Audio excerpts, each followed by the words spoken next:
Hello, everyone, and welcome to another episode of the Stranger Rings podcast. This time we are talking about Wedded Bliss on Monday Night Raw in 1999. But it didn't really happen. But we are joined by our guest. I am Corey. I'm Tom. We got Jimmy here, our good friend. He's not a huge wrestling fan, so this is going to be exciting to see his perspective. I love it. I love it. I'm happy. I'm happy to be here. Jimmy, tell the people, what's your origin of your experience with wrestling?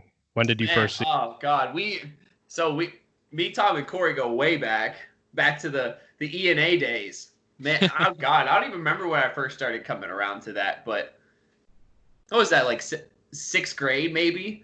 Like sixth grade, seventh grade. Seventh grade, dude. I was talking with Frank about that. That feels like so long ago, like a lifetime and a half ago. We're all 24 and 23, but it feels like we're really old. Dude, I know, man. But I watched wrestling like growing up. I would watch it with my dad a lot. I was more into Monday Night Raw than SmackDown when I was growing up. So, but my favorite wrestler was on SmackDown. I was a huge Rey Mysterio fan growing up. Yes, let's go. Yeah, dude, I think that might be the most popular choice. Him and John Cena for people our age, like as guys that they were the favorites. That and if you're a little bit older, I guess, or if you started watching super young, like I caught the end of Eddie Guerrero, and he was always one of my favorites. Yeah, the Latino Heat. Dude, yeah, and he got some good ass shirts right now on Pro Wrestling Tees. If you check him out, he has the Heat like logo writing, but it says Latino Heat, and it's the sweetest shirt ever. Oh, that's awesome. But so we're gonna talk about here one of my favorite things that we have watched for this podcast so far. We are talking about. We've had a lot of crime in the last couple episodes. We've had a man pull a gun on someone and lead a home invasion. True. We had the crime of Vince Russo booking a TV show and restarting a company. And we had this crime here, which is abduction and marrying someone against their will. So we are talking about the dark wedding the attempted dark wedding of Stephanie McMahon and The Undertaker from April 26th, 1999. Tom, tell me what was going on here. You're like the historian. You got the encyclopedia knowledge. What was going on here that this man decided that he had to take the boss's daughter against her will to Raw? So there's a lot of backstory here. I'll try to shorten it as much as possible, but essentially The Undertaker began believing a lot in his own character, was what was being portrayed. He started doing very evil things like abducting people, beating them up, trying to hit people in the head with a shovel, trying to embalm Stone Cold Steve Austin alive. Oh, I forgot about that crime. Yeah, yes, that happened too. Yes, strapping him onto a symbol, not cross, symbol. They wanted to make that clear. So they crucified Stone Cold, essentially. Then he eventually turned his attentions to Vince McMahon and started to feud with the corporation. He, in a really big moment in the storyline, he lit a teddy bear on fire, which was like, everybody's like, what the hell's going on? And Vince McMahon started like bawling in the middle of the ring, like so concerned by this. And it turns out that it was Stephanie McMahon's teddy bear, and Stephanie had never been shown on TV before. She finally came on as Vince's daughter, and The Undertaker was essentially beginning to harass Stephanie. He actually had kidnapped her backstage at one point and painted the symbol, the Undertaker symbol, onto her forehead. Oh, I didn't know that happened. I didn't know about the teddy bear either, which is, yeah, because Stephanie's like, let's make this clear. Stephanie McMahon, everybody knows her now as like, she was in the Authority and she's been on TV for 20 years. But at this point, she's like 19 or 20 years old. Yeah, she's younger than really we are. young, like 20 years old max. Right. And I think she was like just out of college at that point too, and just got a job with the company. And I think of all people, Jim Cornette was really excited when he saw her. She's like, oh, she's got to be on TV. She looks like a star. So he was right about that one. She obviously became quite the star and a very notorious figure in the internet wrestling community. But she did a good job here, I think, like playing. It was kind of a one-note role, but I really liked her performance throughout. Yeah, she definitely played up that she was fucking terrified. I mean, oh god, this is just Vince Russo at his peak. Maybe his most finely done angle, if that's the way to say it. I mean, this was one of his best.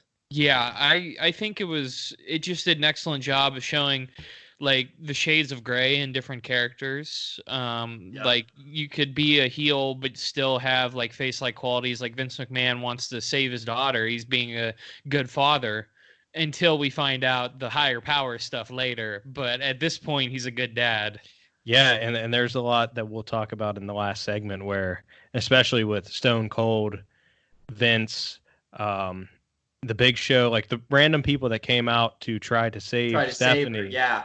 Which are not really, like, Stone Cold obviously hates Vince McMahon, but he's also about to see a woman married against her will into unholy matrimony, so he has to stop it. And even at the end, where Vince kind of, gives the nod to Steve Austin, it's a very weird moment for the time. Yeah, definitely. It's a wild moment. Yeah, But Backlash 1999 is where this all starts, which is the night before this, I believe. Yes. Yes. So the show ends with a very iconic cliffhanger. This is where you get maybe the best 5 seconds in wrestling history. When Stephanie McMahon gets in her limo, only for the driver to be revealed as the Undertaker himself. And you get the iconic line, "Where to, Stephanie?" And then a blood-gurgling scream. Oh, man. Can we talk about that scream for a second and how ridiculous it was? Ah! It was like, ah! She could have been in a horror movie right there. She played it up. Could you imagine, like, can we take a step back? Could you imagine being Stephanie McMahon and, like, never really being on TV before? And now she just graduated college, or she's at that age, and one of her first times in the WWF was her being put as becoming Undertaker's future, like, wedlocked wife. Vince probably got to her in the meeting and said, "Steph, honey, I got a great angle, pal. We're going to have you tied up on the Undertaker symbol, and he's going to talk about how he's going to put the babies in you." They dropped that line in there. They did. Oh my God, they went too. there. It's like, that's what's crazy. As how as Vince McMahon, you are just saying, "I got it. My daughter, we're going to have marry the Undertaker." And he's going to say, I'm going to have some babies. Like, what was option number 2 in that storyline? What was number 2? I would really like to know.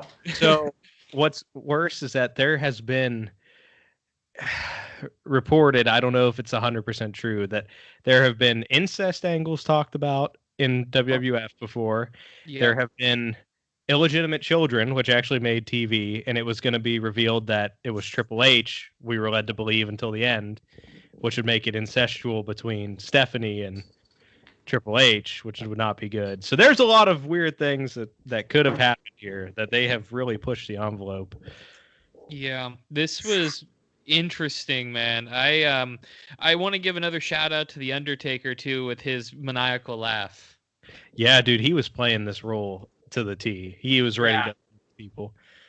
I mean, this is after he took Midian and like he was making people into brainwashed cult members.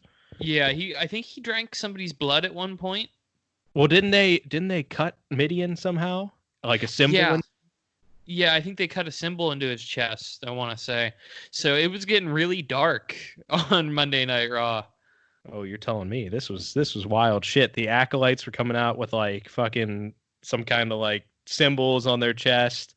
You had Pallbearer with the bedazzled Bible later this night.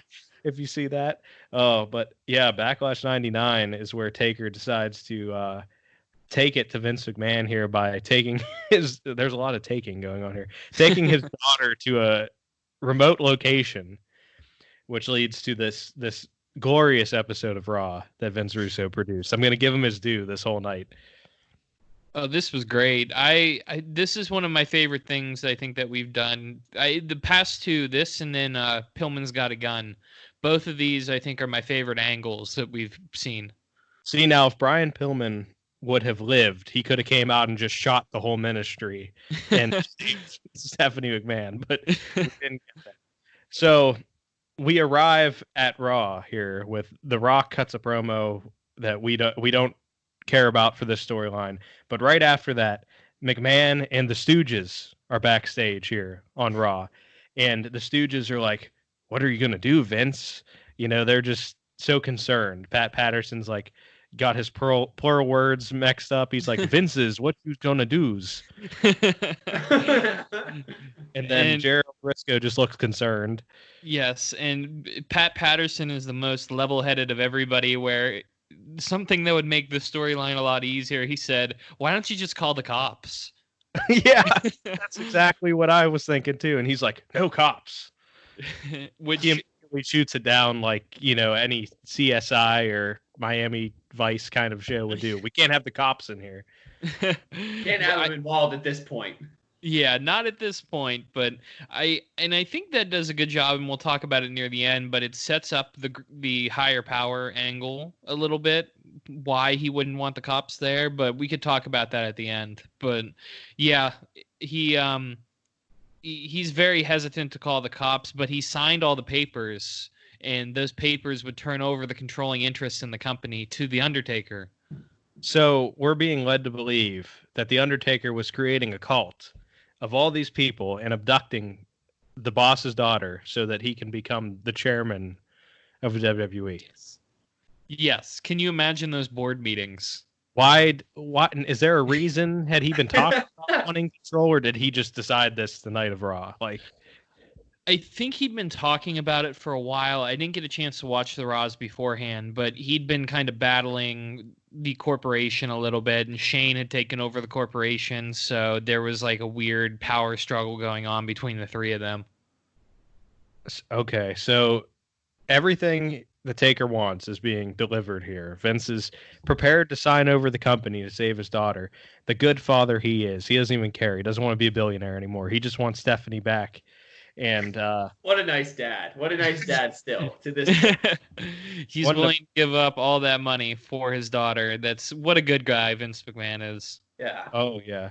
And he starts, you know, mumbling, and he's like, if he hurts Stephanie, and he's pacing around, he's just acting very exhausted and stressed. You could see the emotion on Vince's face, which Vince has always been a great performer for backstage stuff, especially the more ridiculous stuff. Absolutely. I think that his acting ability was probably the best thing of the segment, other than just the ridiculousness of everything that's going on. But like the way he acts throughout the storyline is just amazing. And he should honestly win an award for that acting skills. Like, he went so above and beyond too. Like, you could see like the raw, pure emotion of like a concerned father. And Vince gets better as he goes, because you can tell that he loves being the ridiculous characters too. Because like when when he started going and doing the God stuff, man, he was ready. He was like, when they went in that church, the best thing ever was when he cleaned his face with the holy water, and he said, "Isn't it nice? They have water here for you to wash your face." Like, he just he goes all the way. Yeah, that was when he teamed with his son against God and Shawn Michaels. And won. Yep, he won God in a tag match. He also told God to get jiggy with it. Yeah, he said, channel your inner Will Smith, get jiggy with it. No. But so this segment ends with, I think, Pat Patterson, he's just like, what's a nightmare? And it just fucking ends. So we have a little segment in between this, and then we come back to Vince in the backstage area with the Stooges, and Taker calls him on a wired phone that's just sitting in the middle of the room. And Vince, he sells the phone call to like it hurt his ears. Like he jumped back, like, "Oh my God, what's going on here? I've never heard of a phone before. I can't believe there's just a phone sitting on a stool in the middle of the locker room." Yeah, and that led to a cliffhanger for the commercial, didn't it? Where they just cut to the commercial and then they came back and all this happened during the break. During the break, yeah, the phone call happens during the break, and Undertaker is playing like his "When a Stranger Calls" role and talking to Vince, and he says, "Stephanie is fine, Vince, real fine." So you know some shit's gonna go down here. There's an ominous drop. like you just know that there is something wrong about to happen on this night. Like once you hear that, I feel like as a fan, nobody had any fucking clue what was about to just drop. Not one person in that arena that night, wherever they were, thought, I bet Stephanie McMahon's gonna marry the Undertaker tonight. When they on his own, not a cross, his symbol. Yes, on the symbol. His TX symbol that he had going on. And he, Taker, the best thing was he opened the phone call with, "Vince, you know who this is." Like, what if he's like, "No, I don't know. Who are you, bro?" Jake from State Farm. What are you wearing, Jake from State Farm? All right, I don't want to get copyright issues. We'll just... He'd be like, a black robe and some eyeliner. Oh, my God. But so Taker continues to talk to Vince McMahon here, and Vince is like, "I need Steph back. I brought everything you want." And Taker says, "If you mess any of this up, you're never gonna see Stephanie again." Dun dun dun. Oh no! And then he throws the finest curveball of them all here and says, "I want you to bring the papers to the hotel, but not you, Austin." Ooh, I didn't see that coming. I did not. I completely forgot that happened. Yeah, which that's a very good thing the Undertaker did, because Austin and McMahon, they hate each other, so Austin ain't gonna help Vince. It's, man, again, shout out to Vince Russo. This is like such a soap opera, but he does an excellent job of writing here, because that's the one thing in the world that Vince McMahon is unable to control is Stone Cold Steve Austin. Yeah, really puts him in a bad spot. But so Vince calls Taker a son of a bitch, which is not what you should say to the person holding your daughter's life in her hands, and may also be your son-in-law in a couple hours.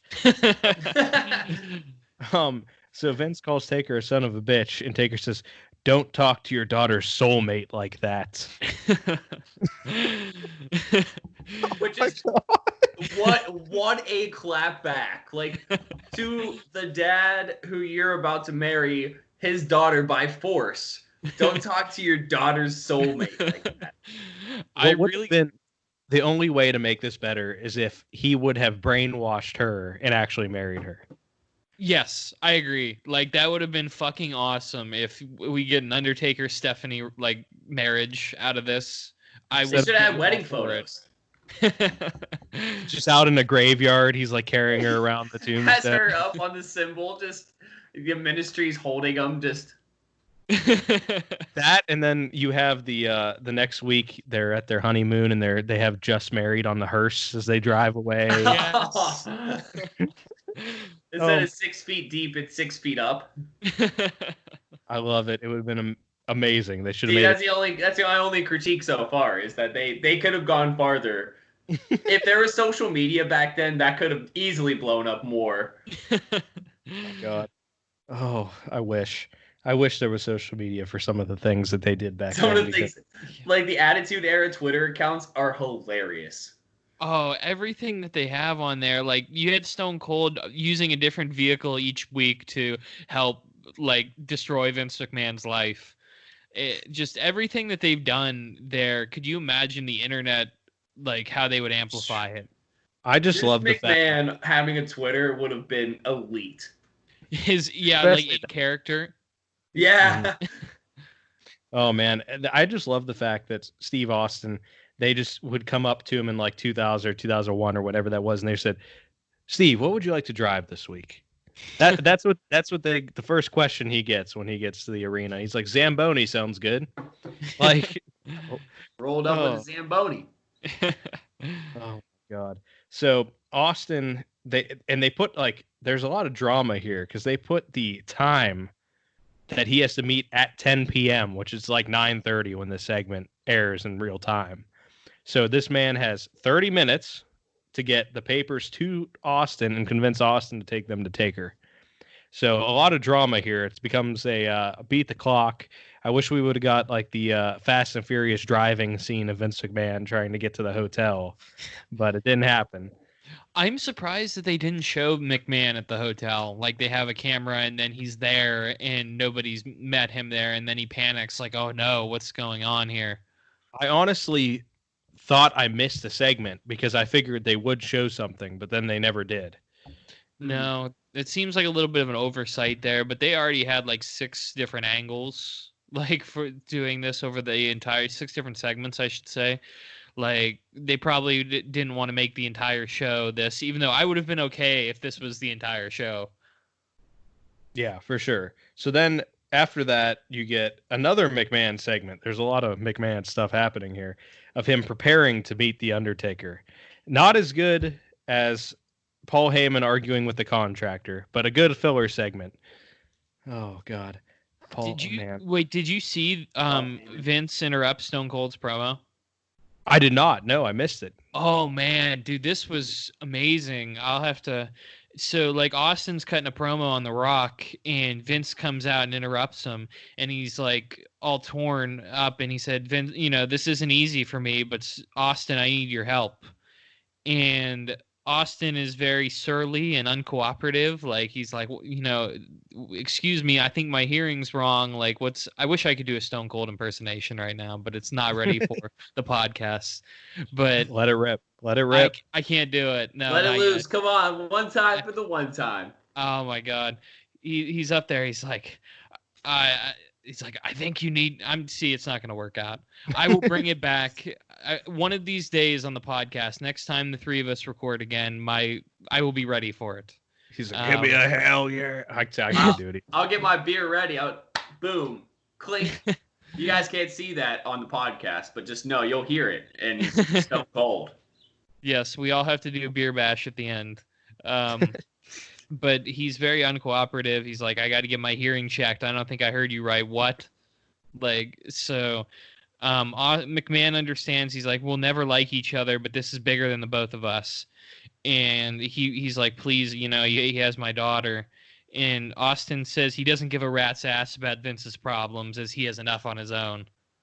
Yeah, he does. He had a lot going on there. Yeah, and then Vince explained the Undertaker's demands and appealed to him because Vince is like, "This is my daughter we're talking about here, pal." And Austin says to him, like, he says for McMahon to say Vince McMahon needs Stone Cold. And he repeats it, and he's like, "Vince McMahon needs Stone Cold Steve Austin." And Austin says he hasn't forgot about the past 15 months. He's like, "You made my life a living hell, and I can't forget about that." So Austin says, "You know what I'm going to do, Vince?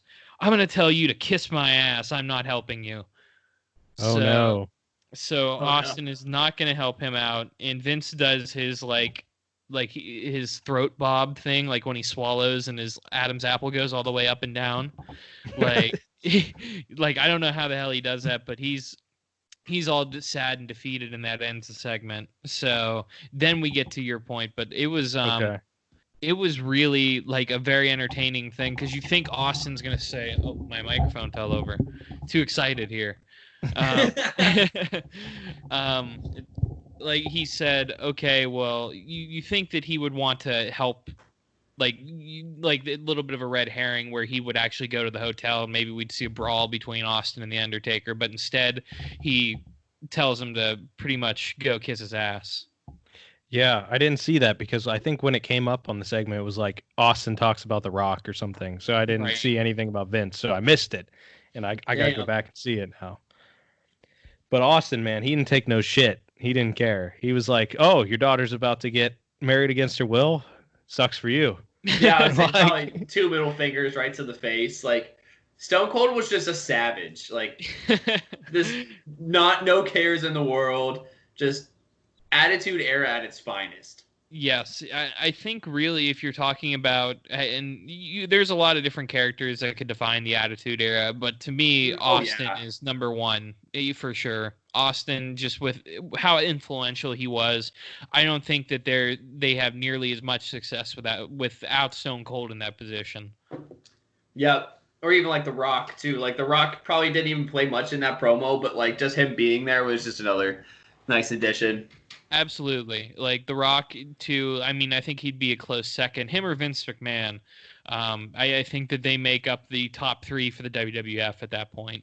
Was The Rock the champion at this point, or was Stone Cold the champion? Austin was at this point. He just beat The Rock at Mania. Okay, yeah. All right. So then McMahon, after Stone Cold shot him down, told him to kiss his ass, he has to go bring the papers himself. So the Stooges tell him good luck, and Vince says he'll do it himself and departs the arena. So now they do the switcheroo because the Ministry at this point, we don't know it yet, but they're on the way here. So Vince is on a wild goose chase. And then we get to, at that point, a very short segment, like about 10 seconds, where Austin is walking backstage. And this is after Vince McMahon delivers the paper, or says he'll deliver the papers, and he bumps into the Big Show of all people, and he's like, "What the hell are you looking at?" to the Big Show, and he says, "Hey man, it's the guy's daughter." And Austin says, "I don't give a rat's ass who it is," and walks off. Yep, that's about what it is.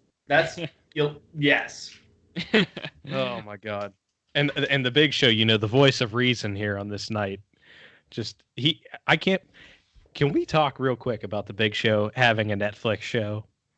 Yes, he does. Did you know that? He does? The Big Show. It's a sitcom where he's a dad. Mm-hmm. Yep.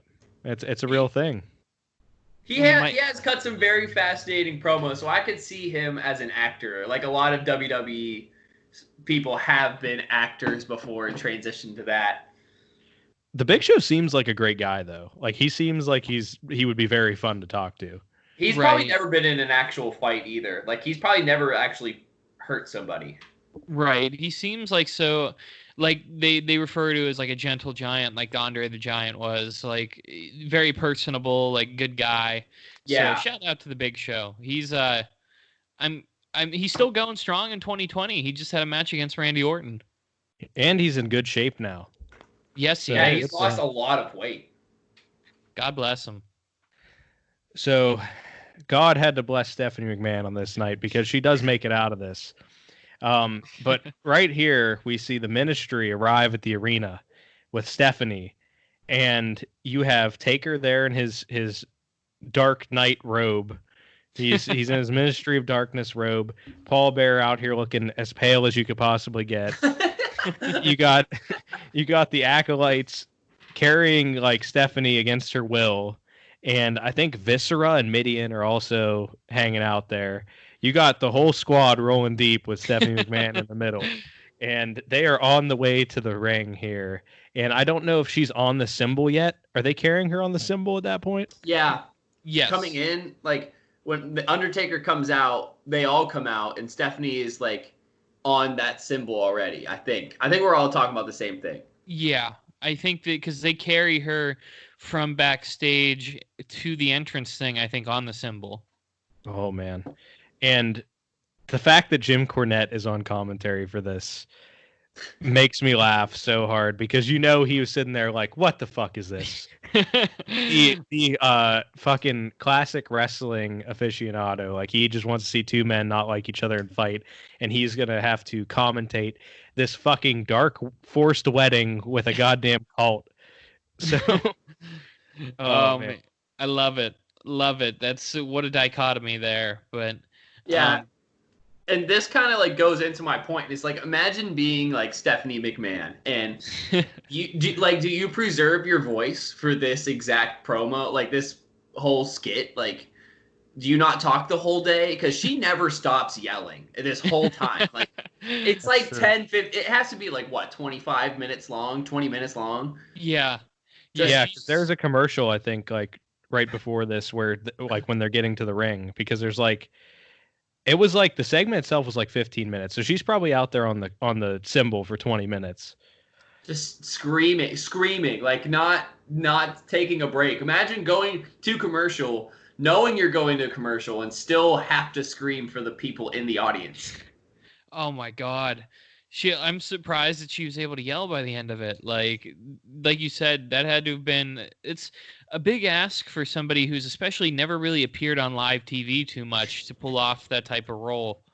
Yeah, and it's not like she was an actress or anything. Like she like went to like she did like a business degree, I believe.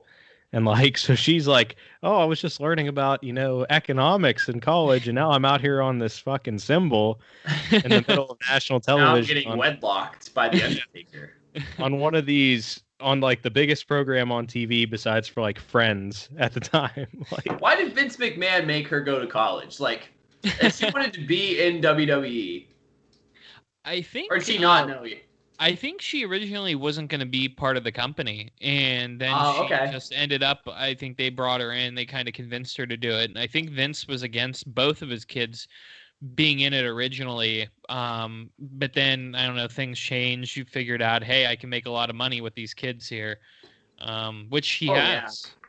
Yeah, and I think Shane used to work in like a warehouse, like the merchandise warehouse or something before he showed up on TV, like when he was like 18. Yeah, and he was a referee too for a while. Like they had him referee on house shows and stuff and set up the ring and do like he probably had more of a learning curve than Stephanie even. Yeah, and Shane probably. Shane is the best McMahon of them all. So Jimmy, who's your favorite McMahon? Man, that's tough. I would probably say Vince McMahon just because like I've watched him more than like both of them, both Stephanie and Shane combined. I just love his entrance. His entrance is just iconic. When you hear his music, it's like you start to make your own strut. Like I feel like I'm strutting to the ring as Vince McMahon right now, and I'm sitting. So it's like, and I just my favorite Vince McMahon moment was when I think was it the Royal Rumble where he went into the ring and he blew out both of his quads. Yes. Yes, it was. Yeah, he shot like one was like on his way to like get up to the ring, and then he just decided he was going to walk through it, and he went to get up and blew out the other one. And that so he had to sit there. Yes, that's my peak that's my reasoning behind why Vince McMahon. Also, they made him the ECW champion with a do-rag. Yes, do-rag Vince. He won on a handicap against Bobby Lashley, like which is the most CEO. Imagine your boss is like, I had this perfect angle. I'm gonna start wearing a do-rag, pal. We need to do the do-rag Vince McMahon storyline, culminating with him blowing up in the limo. I think we need to get you back on that because that was beautiful. Oh my God. I forgot he wore the do-rag before that. Oh man. Wow. I can't believe the many faces of Vince McMahon. He went from being the play-by-play announcer to wearing a do-rag as the ECW champion. What an arc. It's called growth. Yeah, it's growth. So that's probably my favorite. And then when Paul Heyman absolutely destroys him in that one promo, when it was like, I think it was like ECW, he was partnered with like Shane and Stephanie, and it was the promo where he just ripped into Vince McMahon. It was like, your own children hate your guts. Yes, that was the build up to the Survivor Series 01 when they were doing the invasion.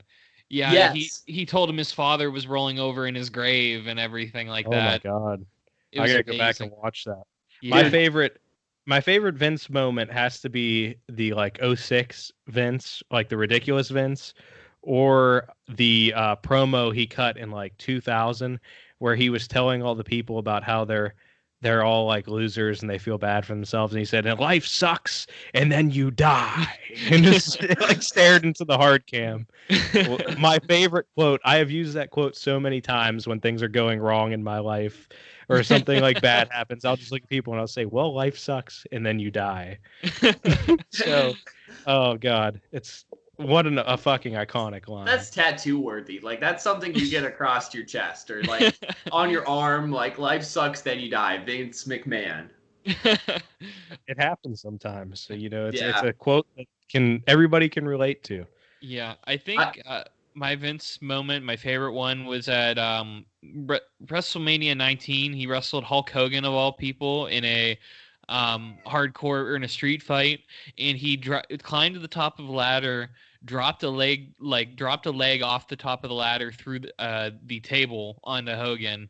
Then he put him back in the ring, and he went like to grab a pipe from under the ring, and he slowly pops up from under the ring, and the camera's got the view on his face, and he's covered with blood, and he looks like the Grinch that stole Christmas. It's an amazing fucking picture.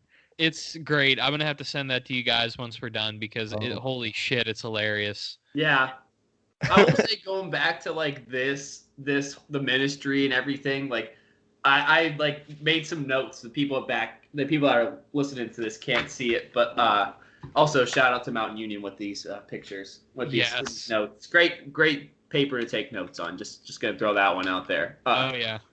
But I wrote down like first reactions, and the first thing I put down was WTF. Like I like was just in disbelief when Corey was like, "Oh, you guys, you have to do a podcast," and I was like, "Oh yeah, I'm in. Like whatever you guys want to do, let me know, and I'm down for it." And the first video Corey sends me is like this exact where they're coming out to the ring with Stephanie on the symbol that looks like a Great Value version of Jeff Hardy's symbol. The commentators just like sold it, even though in the back of their minds they're like, what the hell is going on here? Yeah, you got the two like most southern announcers you could have, Jim Ross and Jim Cornette, and they're like, God damn, pal, she's getting carried out on the cross. like, oh God. So let's just get the first thing that I wrote down for this dark wedding as they're bringing them out is the ministry music might be some of the best music, like top 10 history. Yes, thank you. This is my favorite Undertaker music by far. Like it's so creepy. Yeah, dude, and it got like a beat to it. It's not just the gong though. Like it's got like the little bit of the rock gong kind of going. It was going hard. I can't believe somebody hasn't made that into a rap beat yet. When we drop the mixtape, then we know what to remix here. Yeah. Rings mixtape. Yes. Oh man, get ready for the crossover of the century. So as they're slowly bringing Stephanie down to the ring, JR drops one of my favorite lines of this whole show, and he says, "Is Steph going to be sacrificed?" Like, what? What is happening? Like we're gonna see this. Well, he did try to kill Stone Cold like the year before with the goddamn Raphael from Ninja Turtles looking thing. Like he was gonna kill him, but there was no sacrificing tonight, so that's good. Very nice, Jimmy. What else do you have on your notes here? Oh God. The next thing is, how did this get approved? Which we kind of already talked about. Just like the angle is so like out there in left field, and I like as a WWE fan, just in general, like I haven't watched it probably in probably like 2 or 3 years, and I didn't really get into the Attitude Era until I don't know, maybe a couple years ago, and I did not know this was a skit. And this was a whole entire like storyline until Corey sent me it, and I just am in disbelief. I'm shocked. Oh yeah, they're like, let's sacrifice the daughter of the CEO. I mean, for how, not to interrupt, but for how ridiculous this is, like what you said, like who thinks of this shit? Like Vince Russo has his hands all over this. Like this is his shit right here. Like this is the most Vince Russo storyline you can think of. And for how bad a lot of his stuff turns out, like he comes up with some intriguing ideas just don't get executed sometimes the right way. But this one did. Yeah, he really it's so out there, but I credit to all the performers too for really making this work, and even down to the announcers with Jim Ross pondering about, oh my God, are we going to see a murder here live on national television? Like, I don't know how they pulled this off, but I think they really did. Yeah, I mean, everybody was in the role good, and like Midian is somebody I don't see a lot like it or think about as a wrestler, but like he was pulling some heavy weight in this segment. He's taking the stunner, he's taking the chair shot to the head, he's trying to cut people off as they're coming in the ring. Like, good for Midian, man. Shout out to Midian. But yeah, I think who was the first person that came out to try and stop it? What was his name? Ken Shamrock. Yeah. Ken Shamrock. He came out with a bat and he hit somebody at first, and then he got caught. And I wrote in my notes that 3-man frog splash, like with Viscera making the frog splash, was epic. Just epic. They like held him down, and this poor guy just gets frog splashed by Viscera, who's probably one of the largest human beings I've ever seen. Yeah, it was a good. I mean, and Ken Shamrock. Do you know a lot about? He was a UFC champion. He was okay. He was a UFC like one of the original like big draws. He was the most dangerous man in the world. Is his nickname at that point. So the only way to take him out is to have a very large man squash him. Yeah. Dude, Shamrock, if you guys ever want to read a book, it's called Shamrock by Jonathan Snowden, and his life is fucking crazy. Like, this man grew up homeless, like, and everything, and ended up moving to, like, this boys' ranch, and ended up becoming a, like, professional fighter, and went to Japan, honed his craft, and then he came here, and, like, it's just crazy. So I highly recommend that, but Shamrock... Go ahead. I was just going to say, Shamrock, the best thing was how he, earlier in the night, he actually showed up and took the bat from the corporation, from the APA, actually, and he just went crazy and started smashing, like, everything in sight. Like, he almost hit JR in the head with it. Like, he was swinging at everything. So, shout out to Ken Shamrock. And Shamrock is, like, pushing 60, and he's still wrestling, like, actively right now. Like, he's in TNA. Yeah, which is fucking wild because I think he's still fighting too. Occasionally, because he fought Kimbo Slice a few years ago. Yeah, and he fought Gracie also again. Like they had that rematch. So this dude's still out here doing it, like pretty high profile for TNA right now still, which is wild because he's like almost 40 in this video, and what's going on here. So good for him. Yeah, but back to the dark wedding, the unholy matrimony. Taker looks super spooky here. And Jimmy, what did you say he looked like earlier? He looked like a great value Count Chocula. Yes, he did. And they had this going, like, Pallbearer has his bedazzled, satanic Bible or whatever he has, the Undertaker, the Book of Dillygaff, whatever it is. And, so he's out here with his bedazzled book. You got Midian out here with it. He has the weird marking on his forehead or whatever. The acolytes are out. Viscera always looks fucking crazy. He has like the white eye contacts. And Steph is in a black dress. Like they have her in the black dress and like a fucking dog collar. Did you see that? Yeah. No, yes, I did notice that. She had like a choker. Collar. Yeah, a choker on. Oh, I didn't notice that. Yeah, like so they even went with the black dress and everything to make it like super, spooky. It's a Halloween themed wedding is what we're watching here, pretty much. It's too bad this happened in April, man. Can you imagine October? This would have been perfect. Yeah, WCW could do Halloween Havoc. Yeah, they could have, man. But Vince McMahon. Taker said he looks super spooky. He looks like Count Chocula, and he says that he is not to blame for what is to happen because Vince didn't live up to his end of the agreement. I love how he said, "I'm not to blame for this," even though he abducted her. And it's like, it's not my fault. Right, I was thinking that too. Like, it's not your fault. And then, Undertaker is very excited to enter into polygamy here because he's married in real life also, so it works out. He's said he just looks. The best part is they set everything up. Stephanie's still, screaming, and he just goes, "Paul, let the ceremony begin." And at this point, the crowd, I don't know if you noticed, is chanting so loud for Stone Cold Steve Austin to come out. Like, over and over again, over the screams of Stephanie McMahon, you just hear, Austin, Austin, Austin. It's like, okay, people, like, whatever. Yeah, and I love the way that they did this with the run-ins. So Shamrock comes out like right after this, after Pallbearer's like, "Oh yes, it's gonna be the unholy matrimony." And then is Pallbearer the best man too? Probably. I guess so. I mean, is he giving away the bride too, since the father can't be there? I guess so. I mean, yeah. He's like the passer on, like at weddings, like how the dad is like, "All right, now you're going with him." Yeah, now that Vince isn't there, Pallbearer has stepped in. He's wearing a lot of hats at this wedding. Yeah, he is. He's working overtime. He's the officiant, he's the dad, he's the passer opera, and he's the groom. He's the best man. What a multitask kind of guy. Pallbearer out here always overachieving on these segments. So then Paul asks Steph, this is after, or right before Shamrock runs in, he says, "Stephanie, will you accept the purity of evil?" And she's just like, "No!"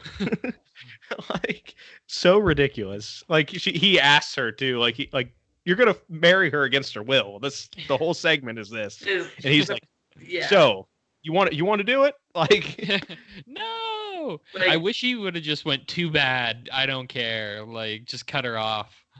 It doesn't matter what you think. They could have just did the Triple H gimmick and been like, "Yes," and just had her fucking do it.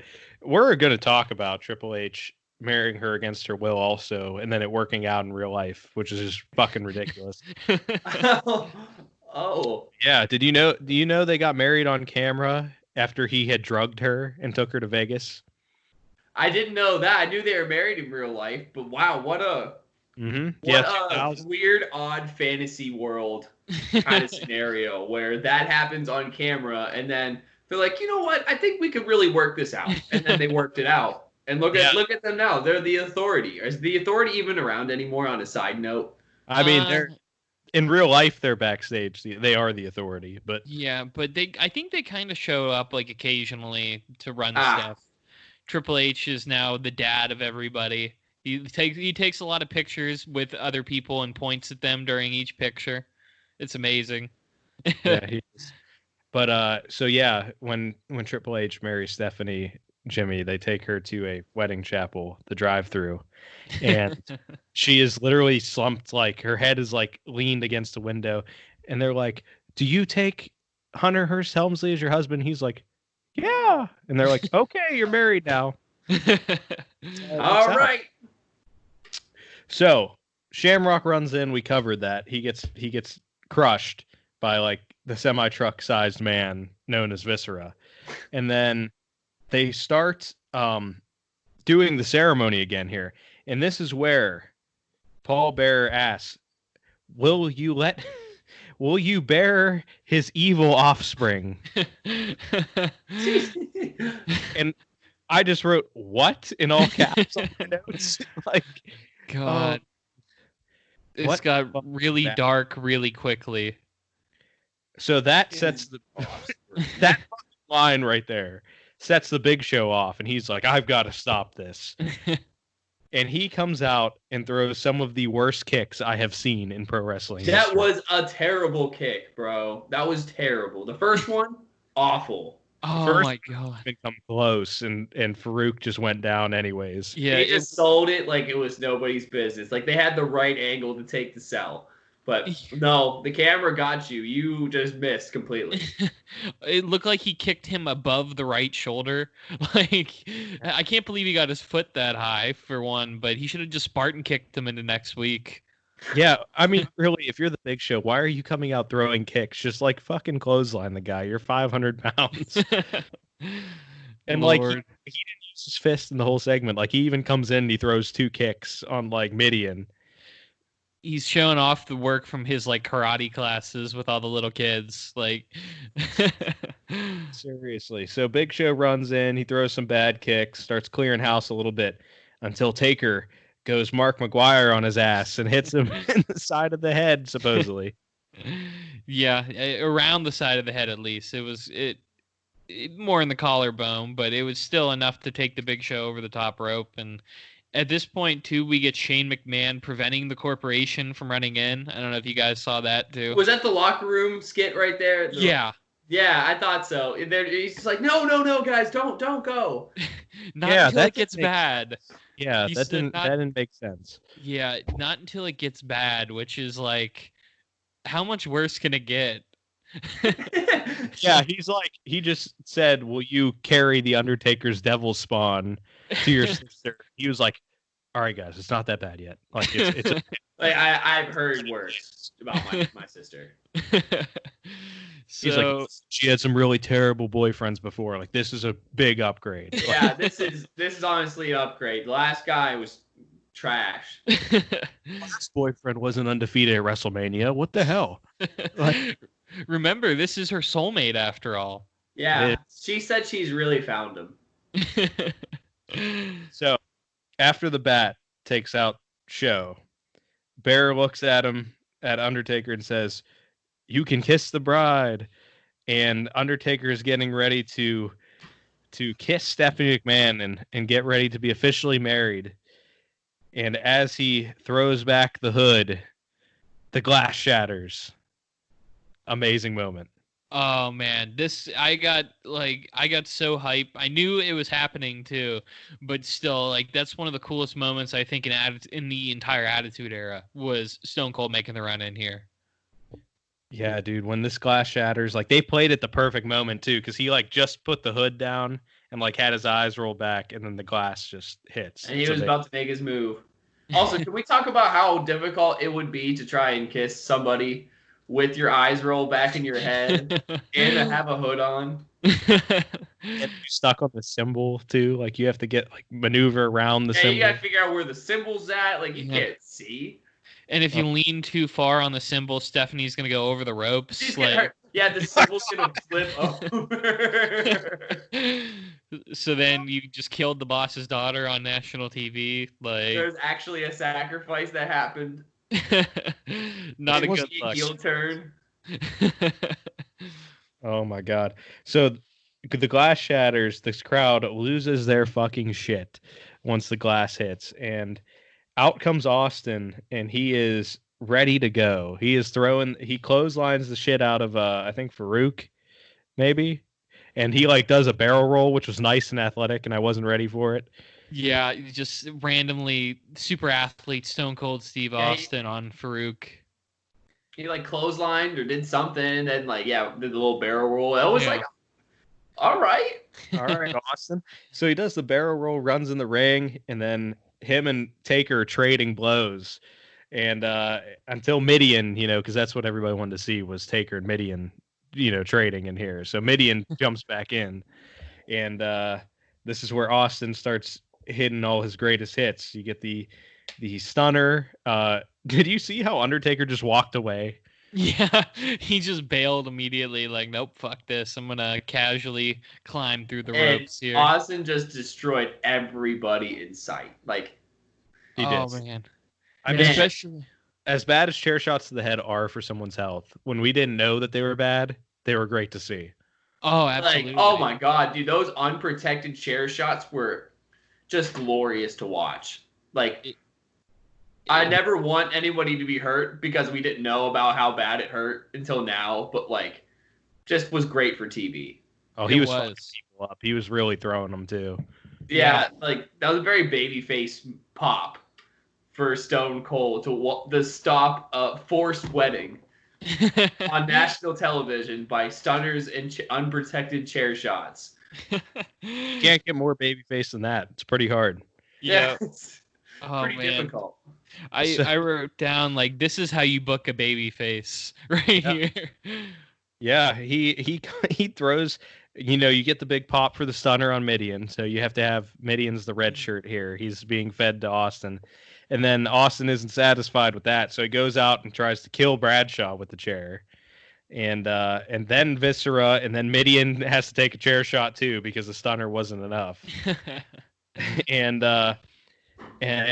the crowd is going wild, so he has cleared the ring, and Stephanie has not been sold into dark matrimony to the Undertaker. And great job by the announcers here, where Jim Cornette's like, he did it because he was right, and JR was like, he did it because it was the right thing to do. Like, excellent announcing. Yeah. Yep. He didn't want to do it for Vince, but he can't let somebody get married against their will on TV. No, it's not American, man. It's just wrong, even for the Attitude Era. Yes, it is. But so then Vince comes out here, who somehow just showed back up at the arena, even though we didn't know where he was for the last hour. And Vince comes out, and Stephanie hugs Stone Cold first, and very happy that she got taken off the symbol and could stop screaming. And then Vince comes out, and Steph goes and hugs him, and this is where you get like one of those subtle moments that's just great for storytelling with Austin and Vince's interaction here. Right. I loved the little like nod in between them, and Austin, you could tell he was trying to like fight back a smile was the coolest thing too, where like excellent acting on Stone Cold's part. I see why he was in the Condemned now. Yeah. There you go. Yeah, he Vince, I think, mouths like thank you at him, and Steve Austin just kind of like gives him a nod real quick, which is like a very cool moment, because just like, the last 15 months, these men have made each other's lives a living hell. And it's an awesome moment. It is. I just really well done. And Jimmy, I don't know if you had any more notes on this at all. Or... No, I honestly was just, my biggest thing was that babyface pop was just next level. That was like pretty much my last note was, and then to see that interaction was like a wholesome kind of moment. Like that was my last note, was the wholesome moment. So you don't really get a lot of those, especially like with all the beef that people have like throughout like the months or like years of the WWE, and to see those little moments like that are like really cool to expand on like that history, where you have like two people that just hate the hell out of each other, just don't like each other whatsoever, don't want to be around each other for storyline, and then like have a moment where they actually like help each other. It's pretty cool. Yeah, that's well said. Like you said, it was wholesome, which is a word I wouldn't think would be associated with what happened here, but it really was a wholesome moment. Like very cool to see. Yeah. Even Austin, there was some humor where like Stephanie was hugging Austin and he wouldn't hug her back. Like he held his arms out like, look, I'm not touching you. I'm not touching you. Yeah. The only thing I kind of wish the announcers would have said was that Austin, I believe, has daughters also. True. Which would have been like a good thing for them to be like, Austin has a daughter too. Like they hate each other, but they understand, like, something like that. That would have been cool. True. That was something I was thinking of at least a little bit during the beginning of the storyline, but that really would have, I think, capped the moment off perfectly. Yeah, and then after this, they just go right back to within a month. It is revealed that as the higher power, Vince McMahon orchestrated this whole thing himself. Yes. Yep, that's a real sentence. He orchestrated this whole kidnapping, and he did it to teach Stone Cold a lesson. Like, what lesson could he have possibly taught? What could he have learned from that? And that's where you get the iconic moment where he says, "You all bought it. Even my immediate family bought it." And Shane is just shaking his head in front of the camera like, "I bought it. I did." And I think that goes back to the fact where Vince was hesitant to call the cops, or why Shane was trying to cause the corporation from interfering. Like, they were in it together, which I guess that makes sense, but it's still like, wow, he had his own daughter kidnapped and almost forcibly married to the Undertaker. Why didn't he just let the wedding happen? Well, he still realized that the Undertaker was probably not the one for her, I guess. But they're soulmates. Yeah. You can't separate them. But the Undertaker's just the whole thing with his first phone call where she's like, she's fine, very fine, just still doesn't sit well with me. Like, it's just very uncomfortable. Oh my God. You know, there was something that was floated on a podcast I was listening to, the Raw Attitude podcast. Henry, who's the host, said when it came to the higher power angle, what if it was Stephanie McMahon? Oh, that would have been. She was the higher power and she orchestrated the kidnapping. Yeah, that's one of those storylines where it really shouldn't have been Vince, but I don't know where you go from there. Right. Like, if it would have been Stephanie, though, and she orchestrated the kidnapping, and even if, like, she would have went along with the wedding and they got together, the Undertaker and Stephanie forming a power couple, that would have been wild. That, or it could have been Linda. Could have been Vince's wife. She did it to teach Vince a lesson. I had to teach the you a lesson. Power. Oh man. It would have been fucking wild. You know, Jimmy, I really wish we had you on because this was one of the most ridiculous storylines we could have done. This one is just nuts. I just cannot believe that this was approved. I wish when it was like our 4th episode, we did the custody of Dominic storyline. I do remember watching that one. Yeah. Yeah, I wish you would have been on for that because that whole thing was so fucking ridiculous. Like, there was one time where they brought a social worker to the ring and like Eddie was like beating up Ray, and then he just stare at Dominic, and like this poor little 10-year-old kid is just brought into this. Like, how do you explain to a 10-year-old like this is what's about to happen and just buy into it? And he did such a good job at acting too, was the ridiculous part. Like, there was a point where it was revealed that he was Eddie's son. He's like, "Is it true, Dad? Is it really true?" And it's like, oh my God, what is going on here? Didn't Dominic end up wrestling in the WWE for a little bit? Or he's like showing up now. Yeah, he just beat up a dude with a kendo stick on Monday Night Raw, actually. It's great to see Eddie Guerrero's son having such a good role in pro wrestling now. It's honestly a good pop to see to see him doing well, and his uncle Rey Mysterio, still involved in the WWE. The most ridiculous part of that whole storyline was when Eddie went to his school and was sitting at the playground, and he was like, "Dominic, I want to tell you a little story." And it was like the most uncomfortable fucking thing of this like 35-year-old man just sitting at this playground. Waiting for a 10-year-old. It was not okay. But Jimmy, I don't know if you saw the latest thing with Rey Mysterio. He had an eye for an eye match where the loser had to have their eye ripped from their skull. Yes, I did hear about this. And did the CGI look legit on it, or it wasn't CGI? It was like a fucking googly eye you got from like Spirit Hall.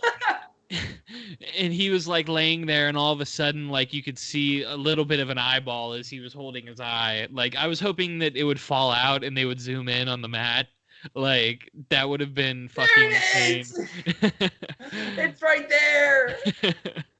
But now, like, so Seth Rollins, the guy who's fighting there, that used to be in the Shield, he's like the Monday Night Messiah now. So he's like kind of like got like this little cult group going, and he is taking people's eyes. So like one of Ray's allies, they put up to the steel steps and started to shove his eye into the corner, and that's why Dominic came out and saved him with the kendo stick. Oh my God! They were about to take his other eye, or was that somebody else? His name was Aleister Black. Yeah, they had him. Okay. What a storyline. That would probably be itself a storyline. Yeah, and we're gonna have to do one on. Yeah, we normally try to stay away from newer wrestling, but I think that this one is too good to not cover. Eventually, we might give it some time to breathe, but I'm ready for it. Yeah. Yeah. Trying to think of anything else we could. Do you know what the first match you watched was? We were talking about this like 2 weeks ago. That Tom knows his. I don't know mine, which makes me upset. I think I started watching. I don't know exactly. I knew I started watching when I was about 10. So 2005, 2006. I knew it was something in Raw. I don't know what it was. So what was yours, Tom? Shawn Michaels, Carlito? Yeah, Shawn Michaels, Carlito on Raw. Carlito. Yeah, see, I don't remember mine. I'm so sad that I don't remember. It was probably something with John Cena, honestly, because he was the rapper when I started watching, so that was all that mattered. And that dude on Twitter that's been putting out the Cena Fit Watch, amazing. Really? Have you seen that? No. I think somebody retweeted it. It's all Cena's like outfits from when he was a rapper. And yes, I did see that. He had like a Harlem Globetrotters, like looked like a fucking like fleece coat that he was wearing with like a matching hat. It was amazing. He did have some interesting fits. He had like a Mark Price jersey on one time. Yeah, dude. He's had some wild ass throwback jerseys and stuff. Like he on that old Word Life DVD, he said he would like go to the mall and just like drop like a bunch of money on all these throwback jerseys. It was a great decision. That's one of my favorite things that I've ever seen a wrestler wear were those throwback jerseys. Like I remember he got drafted to Raw. He had a Spirits of St. Louis ABA basketball jersey on. Like, where the fuck would you get that? Where would you find that? Like, and I respect about Cena the sports references he would throw into these battle raps too. When he said the ref was missing calls like Bill Buckner misses ground balls. And I was like, damn, all right. Savage. And you know that hurt him too because he's a Boston fan. Yeah, I think he wore a Yankees jersey out there before. Like that had to hurt his soul. Yeah. He got called the New York Yankees in a promo and freaked out. Yeah, he's a Boston boy. Yeah. Boston, beautiful city. I've never been there. I want to go. It's worth a trip. There's some pretty cool stuff like I think it was the Freedom Trail is a good one. The Black Heritage Trail is another good one to go on to. Very historic. If you like history, I think you're pretty big into history, Tom. You would like it. Yeah. Oh yeah, like that'd be one of the cities. They're in Philadelphia, both. Like they got a lot of stuff that seems cool. I ran the Rocky Steps when I was in Philly when I was like 9. Oh, I love that. I might have to make a trip just to run them. So our friend Colin, you guys know Colin, went to high school with us. His family went with us because my dad and his dad went to high school together. And Colin rode with us in the car there. And me and my dad and my brother and Colin all ran the steps together. And when his dad got there 5 minutes later, it was pouring down rain. But like we had to do it. And his dad was like, we got to do this as a family. And Colin had already ran it. And he was like, Dad, I'm all wet. I already did. And he was like, you will run the steps. This is a family moment. It made him go back up like 80 stairs. That's incredible. It was the best thing. Completely off topic of wrestling, but he was like, this is a family moment. Oh, God. And just, a good way to end this with the family moment that we had here at this fucking wedding, almost creating the higher power family. But, oh, God. So, Jimmy, we'll have to have you back on at some point. We're going to have to find a very ridiculous one for you to do. I like this one a lot. It was good to watch. Just watch a couple videos on it, get a backstory, and, I honestly, like I said, I had to grab my notepad, and I just started writing down my reactions to things, and, big scenes. I was like, wow, that was just fucking crazy. Just how do people come up with these stories, or how do people come up with these ideas and they make them into the fact that these are the ones that make it into the ring just blow me away. And I just want to know the ones that don't make it into the ring, which maybe that would be a whole podcast in itself, is the storylines that they cut just because maybe they ran out of time, or they were gonna do it and then they backed out on it at the last second. I love hearing those types of storylines too, to think what would have been different if they did that. What was the alternative to this? Was there something better, or was there something worse?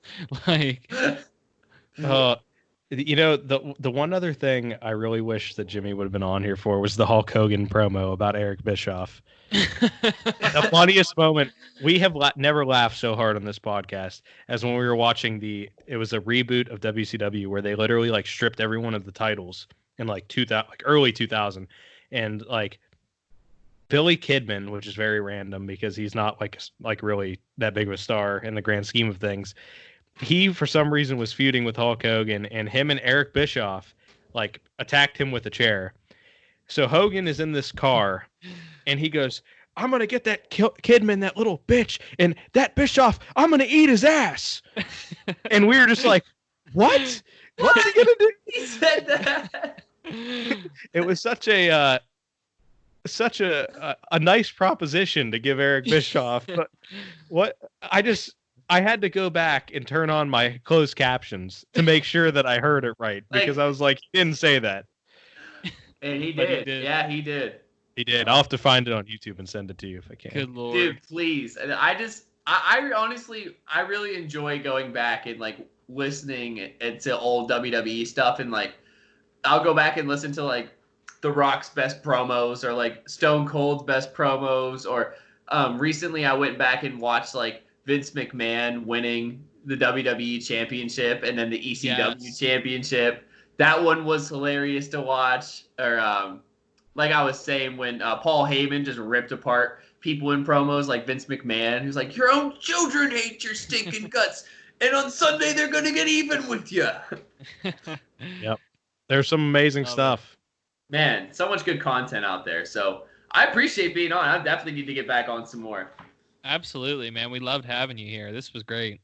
This was fun. So, in conclusion here, follow the social media. Tom is killing it on Twitter. I kind of suck at Instagram for the show, honestly.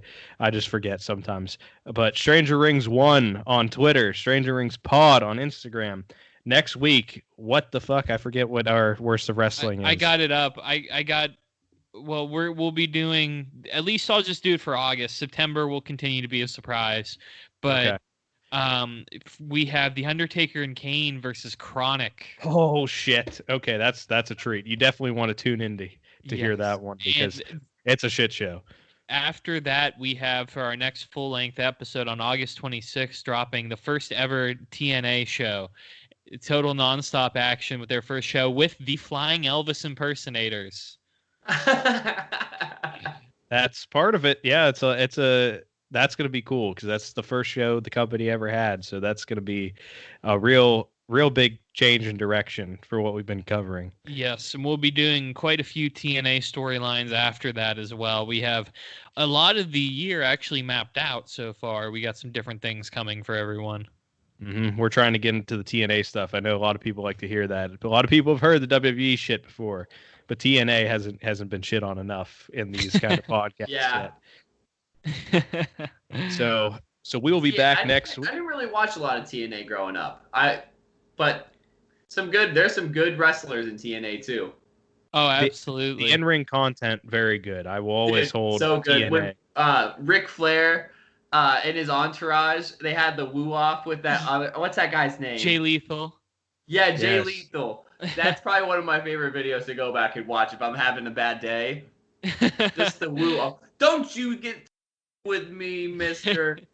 Oh, if you like that one, we'll send you the video of EC3 and Rockstar Spud hunting Jeff Hardy.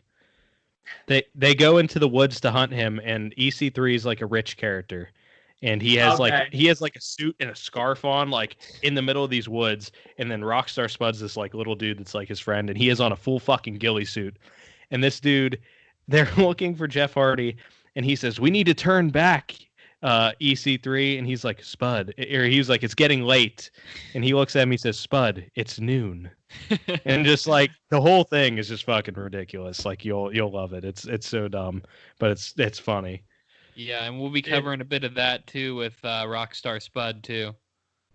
Yeah, we're gonna cover some Joker Sting, some Rockstar Spud. That's what we got on the lineup for TNA once we take our deep dive. But for now, next week we got Chronic versus the Brothers of Destruction, one of the worst tag team matches of all time, according to Dave Meltzer's rating system. So that'll be fun. You can pop that in. You can watch it. It's like 10 minutes long, and we could talk about. We'll get into it next week about how great Brian Clark is. So we will be back next week. Jimmy, thank you for joining us. We'll have you on again sometime. Yeah, absolutely. Thank you guys. Appreciate it. Good to catch up. Oh yeah. All right, guys. We'll see you next week.